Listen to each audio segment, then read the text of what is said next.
마태복음 28장 19절과 20절 말씀 같이 크게 읽습니다. 그러므로 너희는 가서 모든 민족을 제자로 삼아 아버지와 아들과 성령의 이름으로 세례를 베풀고 내가 너희에게 분부한 모든 것을 가르쳐 지키게 하라. 볼지어다 내가 세상 끝날까지 너희와 항상 함께 있으리라 하시니라. 마태복음 28장 19절 20절 말씀. 아멘. 우리 암송 크게 한번 같이 하셔야 돼요. 자, 시작. 그러므로 너희는 가서 모든 민족을 제자로 삼아 아버지와 아들과 성령의 이름으로 세례를 베풀고 내가 너희에게 분부한 모든 것을 가르쳐 지키게 하라.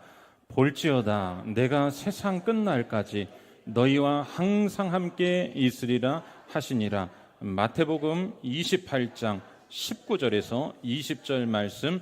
아멘. 예수님의 유언과 같은 말씀이죠. 여러분 꼭 암송하시기를 바랍니다. 9월부터 시작된 교회 비전, 우리 교회에 주시는 하나님의 감동, 또 교회는 시대마다 갱신되어야 합니다. 우리 교회가 어떻게 어떤 방향으로 어떠한 색을 가지고 우리 교회만이 할 수 있는 맡겨진 사명을 감당할 수 있을까? 어제와 같은 오늘이 되는 것이 아니라 또 하나님이 우리에게 주신 사명을 어떻게 날마다 그 마음을 받아서 갈 수 있을까? 교회가 한 마음으로 가기 위하여 9월부터 시작이 되었죠. 이런 교회가 되게 하소서. 기도하며 말씀을 받고 선포를 하고 여러분도 그 말씀을 함께 나누고 나아가는 중에 우리 교회는 하나님의 기쁨이 되는 교회가 되기를 원합니다. 첫째 그렇게 나눴어요. 이유 근거는 뭐였습니까? 가나안 땅에 그 백성들을 들이실 때 조건 한 조건이었습니다. 다른 조건은 무조건이 되었죠. 여호와께서 우리를 뭐 하시면? 기뻐하시면 우리를 그 땅으로 들이실 것이요 그 젖과 꿀이 흐르는 땅을 우리에게 주시라. 그래서 하나님의 기쁨이 되는 교회가 됩시다. 그 첫 번째 기쁨이 되는 교회, 예수님의 공생의 사역 3대 사역을 우리가 힌트로 얻기로 했죠. 자, 첫 번째 어떤 교회가 되기를 원해요? 살리는 교회였죠. 영혼을 교회는 어찌됐든 뭐부터요? 영혼 생명에 관심이 있어야 합니다. 봉사도 친교도 교제도 교육도 다 중요하지만 영혼 관심. 그래서 하나님의 기쁨이 되는 이 시대의 교회 가운데 하나님의 기쁨이 되는 교회들이 톡톡 튀어나와요. 영혼 구원에 관심 있는 교회입니다. 그래서 예수님께서 천국 복음을 선포하신 것, 교회를 반석 위에 세우시고 생명력을 주신 그 생명력을 우리가 다 받아 누려서 영혼을 살리는 교회가 되는 첫 번째 시간이었고, 두 번째 지난주의 말씀 여러분 혹시 기억하시겠습니까? 살아난 사람을 그 다음에 어떻게 하는 거죠? 세우는 교회였습니다. 세우는 교회. 사람이 살아났는데 그 다음 뼈와 근육이 형성되고, 그러기 위해서 중요한 것은 뭐였습니까? 양육을 통하여 말씀을 끊임없이 말씀을 받고 또 받고 또 받고, 듣기 싫어도 듣고 주일에도 와서 듣고 계속해서. 여러분 부모는요, 자녀가 먹기 싫어도 강제로라도 먹여야 될 의무가 있습니다. 강제 교육해야 될 의무도 있지요. 그런 것처럼 교회에서는 목회자는 성실하게 하나님의 말씀을 잘 받고 준비하고 전해야 될 의무, 여러분들은 반강제로라도 그 말씀을 억지로라도 잘 씹어서 드셔야만, 이 두 가지가 맞아야만 사람이 세워질 수 있습니다. 그래서 지난주에 말씀드렸습니다. 얼마 간만이라도 말씀으로 잘 양육받은 사람들은요, 벌써 신앙이 이렇게 세워져 가는 것을 나도 알고 다른 사람도 알게 되죠. 자, 오늘 이제 세 번째 우리 한번 말씀 제목 따라 같이 한번 읽어보겠습니다. 스크린 보시고요. 시작. 사람을 치유하는 교회. 자, 마태복음 9장 35절 말씀의 근거에서 지금 우리가 어디께 있는지 한번 확인합시다. 시작. 예수께서 모든 도시와 마을에 두루 다니사 그들의 회당에서 가르치시며 천국 복음을 전파하시며 모든 병과 모든 약한 것을 고치시니라. 자, 이제 세 번째죠. 고치시니라 여기입니다. 그래서 살리고 세우고 고치고, 살리고 세우고 고치고. 여러분의 영도 어떻게 해야 전인적으로 건강해지냐? 살리고 세우고 고치고. 살아나고 세워지고 고침받으면 되는 것. 왜요? 예수님이 공생에 오셔서 이 세 가지 사역 하셨기 때문에, 사람에게 가장 필요한 것이 이것이기 때문에. 그래서 오늘은 사람을 치유하는 교회, 다시 말하면 이 고치는 사역, 우리도 고쳐야 하고 고침 받아야 하고, 우리 교회가 이 고치는 교회, 치유하는 교회가 되자. 이 시대 가운데도 기적의 은사는 오늘날도 일어남을 여러분 믿으시기를 바랍니다. 일어납니다. 고침받는 교회, 치유하는 교회 어떻게 되어야 하는가? 여러분, 우리가 거꾸로 한번 생각해 보시죠. 예수님이 왜 살리고 세우고 고치시는 사역을 하셨을까? 자, 이 부분이 굽어져 있기 때문이죠. 어디서부터 굽어졌을까요? 창세기 1장으로부터 시작이 되지요. 자, 사람을 창조하십니다. 보시기에 심히 좋았습니다. 너무 좋으면 사람은 뭐든지 주고 싶지요. 하나님께서 사람에게 모든 것을 다 주십니다. 먹을 것, 그리고 땅, 고대인들에게 땅은 생명의 기반, 삶의 터전이었거든요. 땅을 주셔서 생육하고 번성하고 땅에 충만하고 모든 것을 다 다스리고 정복하고 다 먹어라 라고 말씀을 하시죠. 이게 하나님과 인간의, 잘 보세요, 이 고든 관계였습니다. 고든 관계. 그러니까 그 수로가 막혀져 있지 않던 죄 이전의 상태. 여러분, 사람이요, 이런 것 있어요. 정답을 알고 살아가. 학생도 정답이 손에 쥐어진 상태. 내가 가는 길을 알아야 되거든요. 자, 이게 고든 하나님과의 온전한 상태였는데 뭐가 들어옵니까? 죄라는 게 들어오죠. 자, 이 죄가 인간의 이 삶 가운데 침입을 하자 어떤 일이 벌어집니까? 여러분, 죄는요, 하나님과의 관계를 어그러지게 하죠. 그리고 거기서부터 이제 연쇄 반응이 순차적으로 일어나기 시작했습니다. 자, 굽게 하고 어그러지게 하고 부서뜨려지고 망가뜨려지고 누수가 생기고 굽는 거예요. 자꾸 굽어지는 겁니다. 여러분, 제가 지금 성경 전체를 간단하게 설명을 해요. 굽어집니다. 그리고서 일어난 일 하나하나씩 피하는 자가 되고요. 그리고 유리하는 자가 됩니다. 이리저리 헤맨다 이 말이죠. 두려워 숨는 자가 됩니다. 죄책감에 힘들어 합니다. 생명의 기반으로 주셨던 그 땅, 모든 것을 값없이 다 누려라 라고 주셨던 이 땅이 어떻게 되는지 잘 보세요. 첫 번째는 효력을 잃어버립니다. 땅이 효력을 잃어요. 두 번째는 가시덤불과 엉겅퀴가 자라게 됩니다. 자, 죄에서 시작되었어요. 세 번째는 그 생명의 기반과 터전으로 주신 그 땅에서 이제는 피하여 도망하는 자가 되어버립니다. 여러분, 잘 기억하세요. 우리가 죄 짓는 것 대충 생각하고 넘어갈 수 있는데, 죄를 지으면요, 우리에게 주셨던 그 은혜들이 하나하나씩 상실되기 시작합니다. 효력을 잃어요. 그리고 불필요한 가시덤불과 엉겅퀴들이 우리 삶 가운데 죄로 인하여 찾아오는 가시덤불과 엉겅퀴들, 불편하게 하는 것들, 찌르는 것들, 가시 같은 것들이 죄와 직접 연관이 없는 것 같은데 연관이 있어요. 그 다음에 땅이 효력을 잃지요. 은혜로 주셨던 것, 거기에서 피하여 도망하는 신세가 됩니다. 자, 이제 오늘 집중하려고 하는 게 뭐냐? 이렇게 곧았던 것이 하나하나씩 굽어지는 순간 창세기 3장에 인간에게 주어진 언급된 단어 하나가 나오는데 그게 고통이라는 표현입니다. 창세기 3장에 고통이라는 첫 표현이 나와요. 많은 성서학자들은요, 이 고통 안에 뭐가 포함되어 있냐? 인간의 병. 여러분, 이해가 되십니까? 사람이 고침받아야 하는데 이 고침받아야 하는 상태, 이 병의 상태가 어디서부터 시작되냐? 창세기 3장에 이 인간에게 찾아온 죄였습니다. 고통. 그래서 야고보서 5장 16절 말씀을 보면 한번 들어보세요. 그러므로 너희 죄를 서로 고백하며 병이 낫기를 위하여 서로 기도하라. 그러니까 병 낫기를 위하여 서로 기도하라라는 그 선행되는 말씀이 뭐냐? 너희 죄를 서로 고백하고 그리고 병 낫기를 기도하라.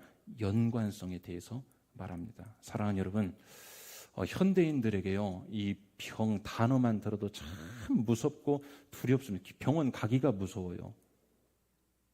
검사하기가 두려워요. 얼마나 많은 병이 있는지.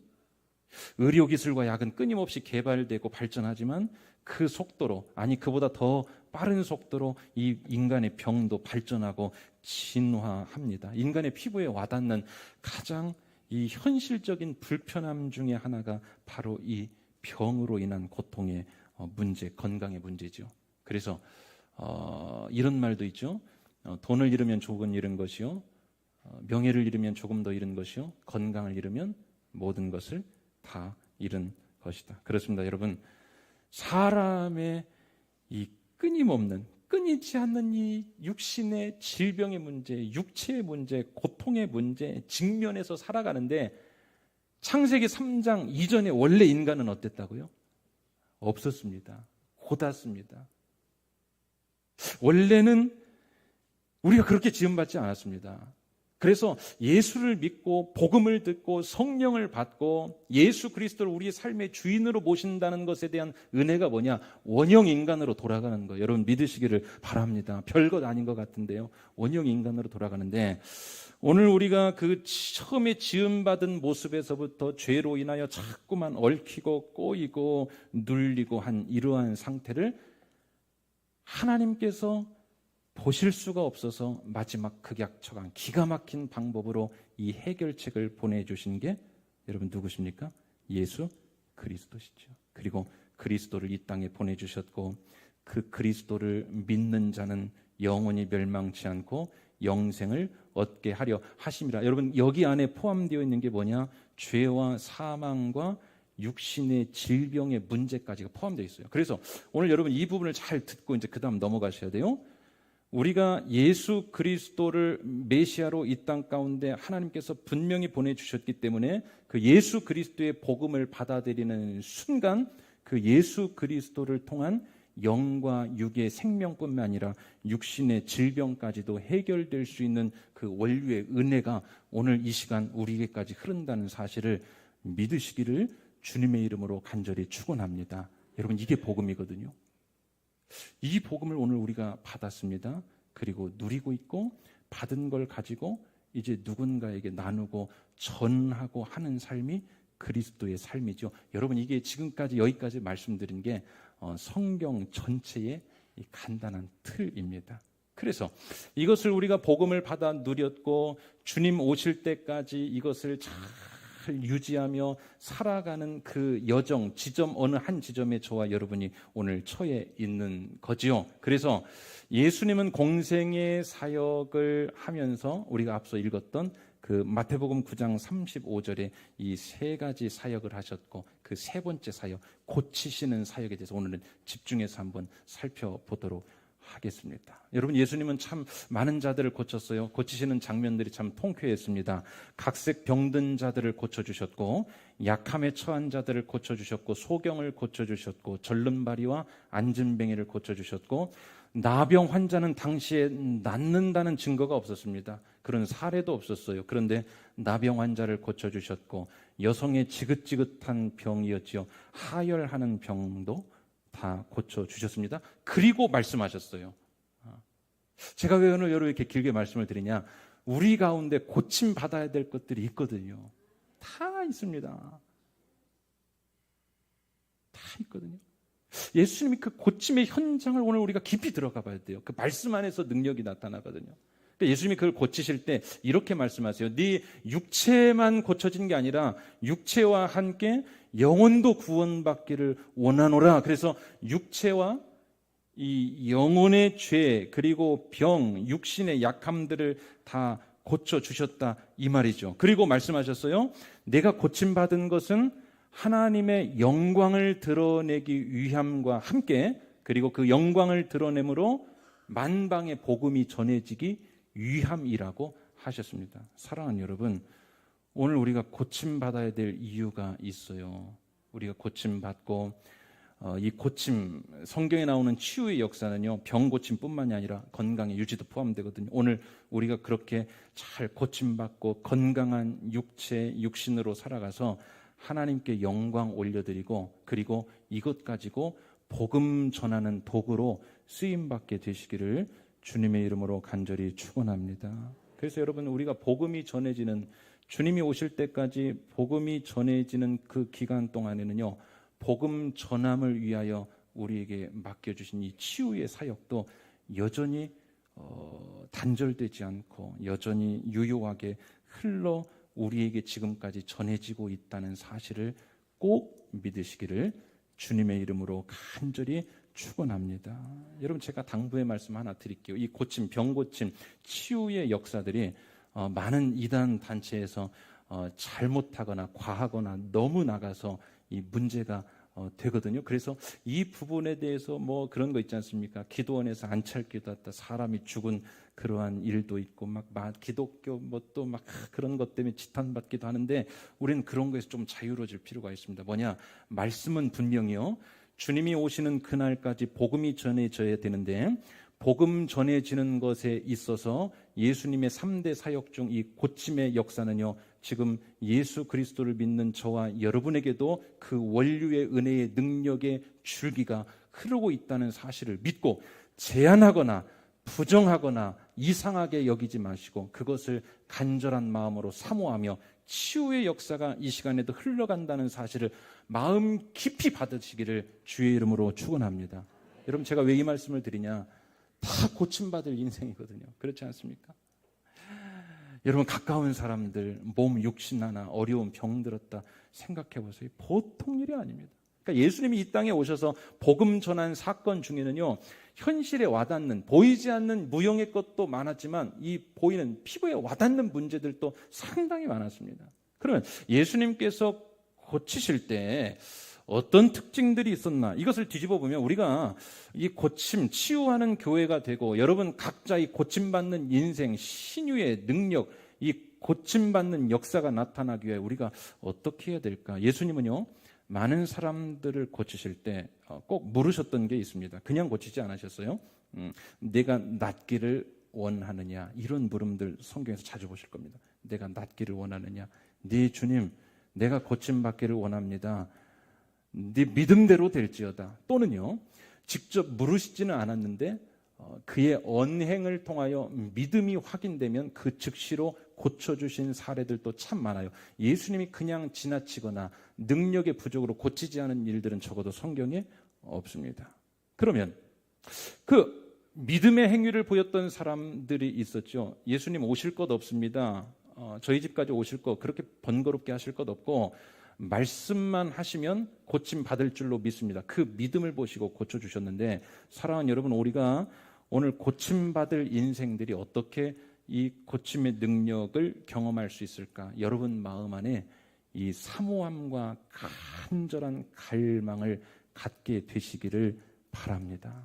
여러분, 정말로 이것을 한번, 오늘 말씀은요, 다른 복잡한 게 없어요. 이것을 깊이 한번, 고치시는 예수님, 우리의 몸과 마음과 영혼을 고치시는 하나님, 치유, 힐링 많이 합니다. 자연에 나가서도 힐링. 근데 예수님의 진짜 이 힐링 사역을 누구에게나 주어졌어요. 우리 교단 전도 표제 사중 복음은 신유의 복음이 분명히 들어가 있습니다. 이 복음은 값없이 누구에게나 주셨기 때문에 굿뉴스, 좋은 소식이죠.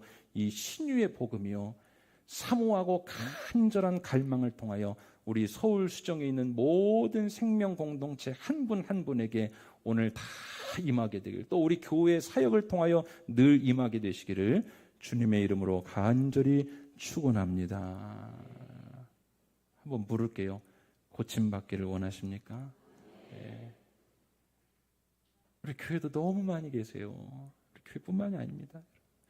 다시 한번 물을게요. 간절함 가지고 우리 하나님 앞에 한번 올려드립시다. 여러분, 치유받기를 원하십니까? 영, 육, 모든 것에 치유받기를 원하시죠? 그러기 위해서는요, 이 치유의 근거가 어디서부터 시작되는지 한번 나누도록 하겠습니다. 이사야 53장 4절과 5절을 우리 힘주어 같이 한번 읽어보시죠. 시작. 그는 실로 우리의 질고를 지고 우리의 슬픔을 당하였거늘 우리는 생각하기를 그는 징벌을 받아 하나님께 맞으며 고난을 당한다 하였노라. 그가 찔림은 우리의 허물 때문이요 그가 상함은 우리의 죄악 때문이라. 그가 징계를 받음으로 우리는 평화를 누리고 그가 채찍에 맞음으로 우리는 나음을 받았도다. 매우 유명한 말씀이죠.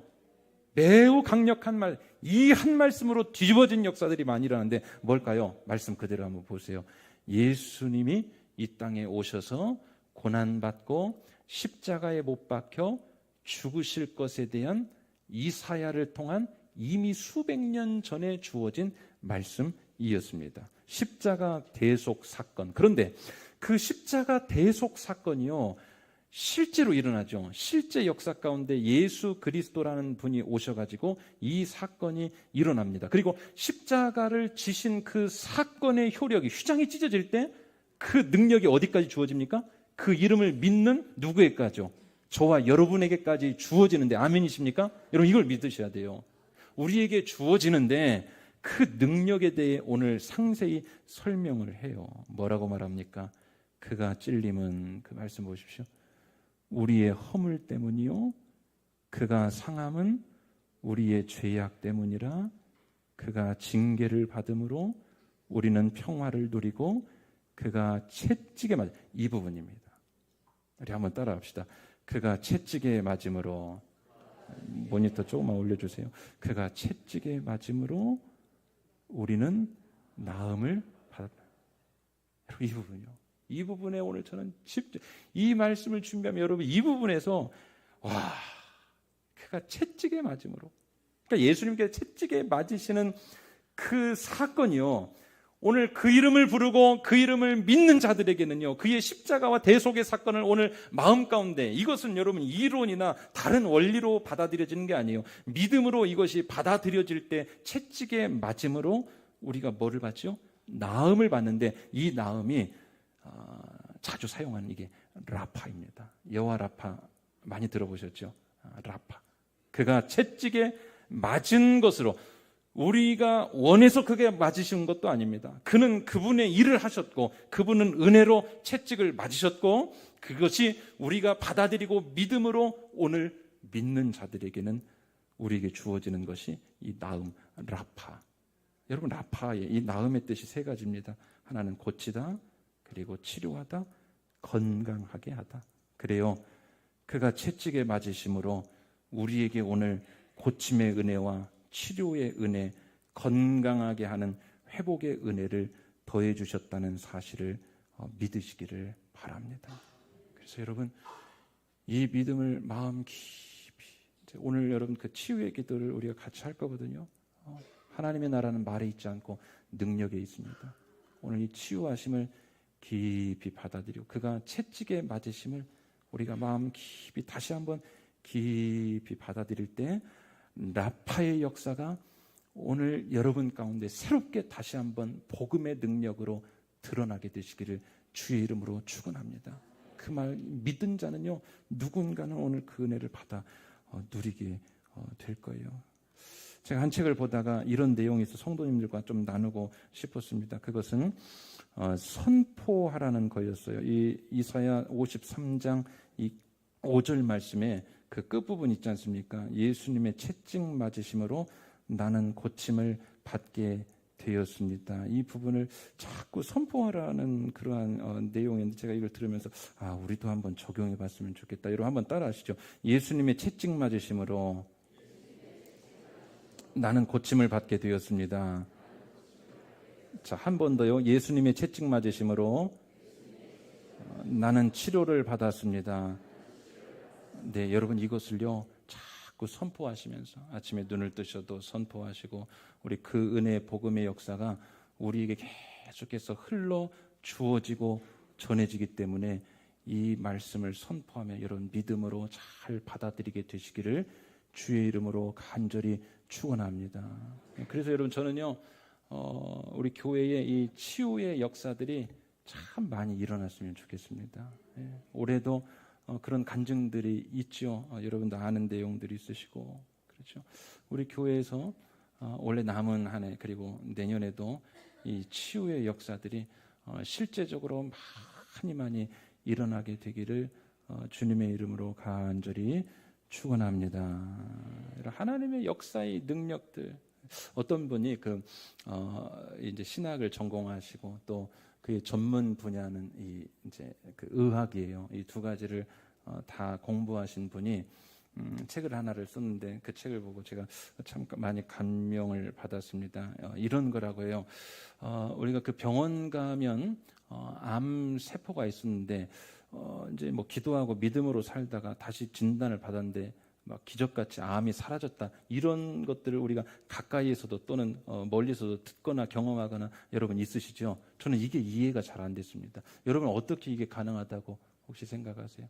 그러니까 하나님의 능력이면 하나님이 하시면 뭐 하나님의 방법으로 하시기 때문에 우리가 거기에 뭐 더할 수도 뺄 수도 없지 않습니까? 그런데 이번에 한 책을 보다가 이렇게 이야기하는 거예요. 뭐냐면 우리 안에 이 생명의 세포들은 매일같이 증식이 됩니다. 여러분 그거 아시죠? 세포가 계속해서 생성이 돼요. 새로운 세포들이요.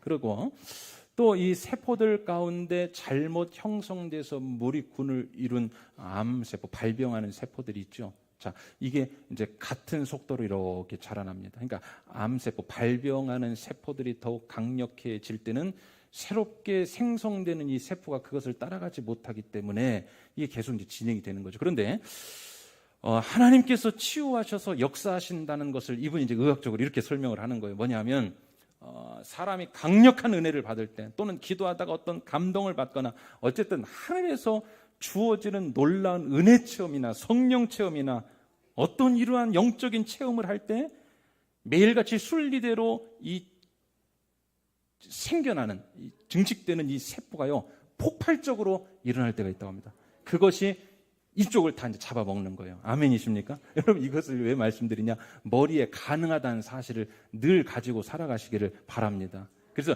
주 안에서 피로가 풀어진다는 것을 저는 이것도 믿어요. 왜요? 피로의 세포가 있는데 하나님께서도 오늘 예배할 때 하나님만이 하실 수 있는 능력의 강력한 생명 세포들을요 폭발적으로 일으켜 주시면 그러한 것들이 다 사라질 줄로 믿습니다. 여러분 실제로 일어나는 사건이죠. 우리 교회에 생명 살리는 교회, 양육받고 사람이 세워지는 교회가 되어서 세 번째가 뭐였습니까? 치유하고 살아나고 더러운 것들과 온갖 거짓들과 병마와 사단과 모든 어둠의 것들이 다 씻겨나가는 은혜가 일어나기를 주의 이름으로 축원합니다. 자, 그래서 이제 우리가 구체적으로 적용해야 될 것들 야고보서 4장 말씀 통하여 빨리 살펴보고 마치도록 하죠. 자, 야고보 5장 14에서 16절. 너희 중에 병든 자가 있느냐? 그는 교회의 장로들을 청할 것이요 그들은 주의 이름으로 기름을 바르며 그를 위하여 기도할지니라. 믿음의 기도는 병든 자를 구원하리니 주께서 그를 일으키시리라. 혹시 죄를 범하였을지라도 사하심을 받으리라. 그러므로 너희 죄를 서로 고백하며 병이 낫기를 위하여 서로 기도하라. 의인의 간구는 역사하는 힘이 큼이니라. 자, 병이 3번 나옵니다. 자, 한번 보세요. 병이 3번 나오는데 말씀 한번 그대로 보여주시죠. 어떻게 하라고 야고보 사도가 우리에게 적용점을 알려주느냐. 2가지만 하겠습니다. 한번 따라합시다. 서로 기도합시다. 예, 여러분 셀은요 실은 굉장한 축복의 이 소그룹인데 이렇게 하셔야 돼요. 시간이 없기 때문에 빨리 한번 말씀드려볼게요. 매주마다 여러분 그 셀원들끼리 셀 모임 안 하시면 안 돼요. 셀원들끼리 서로의 건강과 병남을 위해 기도하는 겁니다. 이게 여러분 세상과 다릅니다. 서로의 병남과 건강을 위해 기도하면 오늘 말씀 그대로 그 믿음으로 기도하면 거기에는 병 낫는 역사가 일어난다는 사실을 여러분 믿으세요. 믿고 여러분 한번 기도합시다. 가정에서도요 그렇게 서로 기도를 하세요. 왜냐? 오늘 말씀에 기도하다가 죄사함도 일어나고 또 한 가지 죄가 떠나갈 때 몸과 마음도 치유를 받습니다. 꼭 죄만 아니어도 어둠의 것이 붙잡고 있는 어떠한 세력이 서로가 위하여 믿음으로 기도할 때 그 죄의 사슬이 끊어질 때 순간적인 역사로도 병나음의 기적들이 얼마든지 일어난다는 사실을 믿으시기를 바랍니다. 자, 2번째 한번 따라합시다. 청하여 기도합시다. 오늘 본문에요, 교회의 장로들을 청할 것이요. 그렇죠? 교회의 지도자, 이 목회자, 목사, 장로를 청하여 기도하는 것, 이것은 초대교회의 하나의 관습이었어요. 그 청함받은 자들은 어떻게 기도하라고 하죠? 주의 이름으로 그를 위하여 기도하라. 이것을 오늘 우리에게 어떻게 적용할 수 있을까 좀 고민을 해봤습니다. 여러분, 오늘 우리가 기도할 때 그 장로들을 청하여 기도하라, 이것이 장로들에게 어떤 신유의 특별한 능력이 있어서 그랬을까요? 있을 수 있습니다. 그 온누리교회 어느 장로님은 특별한 치유의 은사가 있어서 치유 사역을 하시기도 하지 않습니까? 그런데 오늘 본문은 그것보다는 뭐냐 하면 그 교회의 지도자들, 장로들이 함께 병든 자가 낫기 위하여 기도할 때 뭐가 전해질까요? 위로가 전해집니다. 위로. 그런데 이 위로가, 믿음의 기도와 위로가 함께 만나면 뭐가 일어날까요? 역사하는 작용이 일어나는 것. 오늘 본문이 그 표현입니다. 쓰러진 엘리야를 하나님이 위로하여서 일으키셨죠. 낙심한 베드로에게 찾아가 예수님이 위로하셨습니다.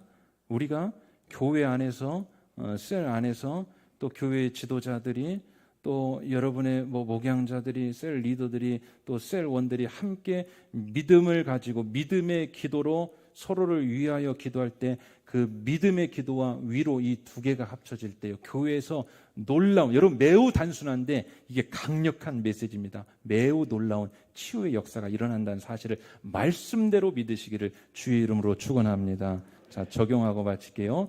오늘 말씀처럼 집으로 초청하는 건 요즘은 쉽지 않아요. 그래서 여러분 예배를 마치면 우리 교회는 이렇게 합시다. 교회 지도자들을 통해서 이 병고침, 그 믿음의 기도를 받기 원하시는 분은요, 예배 마치면 늘 언제나 본당 뒤편에 앉아서 기다려 주세요. 그러면 저희가 인사를 마치고 주변에 있는 장로님들과, 바로 함께 할 수 있는 장로님들과 그 자리에 서서 간단하게 같이 기도를 할게요. 이게 작은 것인데요, 우리 말씀대로 한번 해보고 말씀대로 역사가 일어나는 현장을 우리가 경험하게 되기를 주의 이름으로 축원합니다. 예, 그래서 그렇게 기도하면 뭐가 주어집니까? 믿음의 기도와 한쪽은 뭐예요? 위로. 교회는 여러분 이 위로라는 게 굉장히 중요합니다.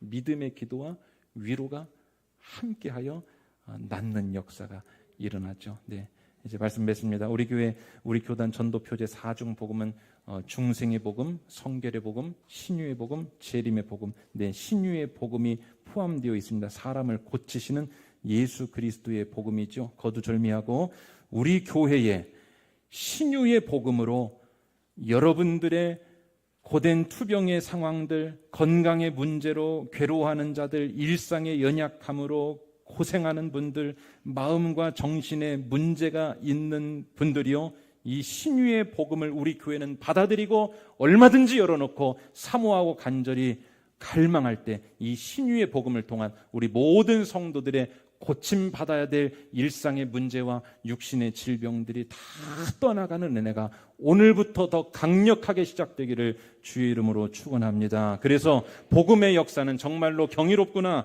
나에게도 일어날 수 있구나. 우리 교회 안에서 생명사역들이, 세상은 자꾸만 죽이는 쪽으로 갑니다. 그러나 우리 교회에서는 계속해서 살아나는 그러한 은혜의 역사가 오늘 이 시간부터 더욱더 강력하게 일어나기를 그렇게 믿고 선포하고 여러분도 믿음으로 나아가게 되시기를 주의 이름으로 간절히 축원합니다.